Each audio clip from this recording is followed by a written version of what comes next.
আসসালামু আলাইকুম। আজকে আমার বড় ছেলে বলতেছে মাহাদি ইরফান সে ম্যাগি নুডলস খাবে।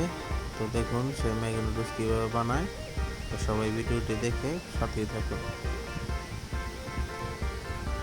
তো এই যে দেখুন সে পেঁয়াজ কাটতেছে, প্রস্তুতি নিতেছে, সে স্যুপ নুডলস খাবে। তো আপনাদের বাড়িতে এরকম বোতল বোতল আছে কিনা কমেন্ট করে বলবেন। তো সে প্রায় সময়ে তার যদি ডিম সিদ্ধ খেতে হয় সে নিজেই ডিম সিদ্ধ করে তো খায়, এবং কিছু রান্না বান্না করতে গেলে ওর আম্মু ওর সাথে সে হেল্প করে। এই দেখুন কত সুন্দর করে সে নুডলস পাক করে খাইতেছে। তো আসলে বাচ্চাদের পছন্দের খাবারই হচ্ছে ফাস্টফুড। তো আসলে বাজে খাবার না খাওয়ায়া ওদেরকে এরকম নুডলস বা ডিম সিদ্ধ করে খাওয়াইলে এটা এদের শরীরে ভালো পুষ্টি দিবে।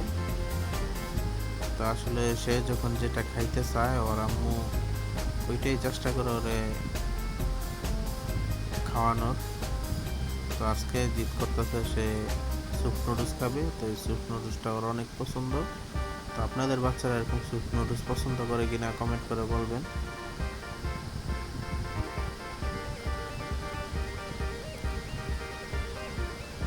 তো তার নানি বাসা থেকে আজকে হাঁসের ডিম দিছে।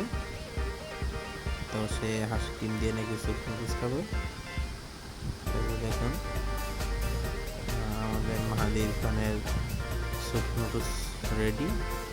তো সে এখন পরিবেশন করতেছে। এই যে দেখুন আমাদের মাহাদি ইরফান কত সুন্দর স্যুপ নুডলস রান্না করছে। তো এই যে দেখুন সে বসে পড়ছে খাওয়ার জন্য। তো আপনারা আপনাদের বাচ্চাদেরকে এরকম সুন্দর করে স্যুপ নুডলস রান্না করে খাওয়াবেন, এতে অনেক পুষ্টি আছে। তো আমাদের ভিডিওটি ভালো লাগলে আমাদের চ্যানেলটি সাবস্ক্রাইব করে আমাদের পাশেই থাকবেন। তো সবাই ভালো থাকবেন, আর আমার দুনো ছেলের জন্য সবাই দোয়া করবেন, তারা যেন ভালো থাকে। তো সবাই ভালো থাকবেন। আসসালামু আলাইকুম।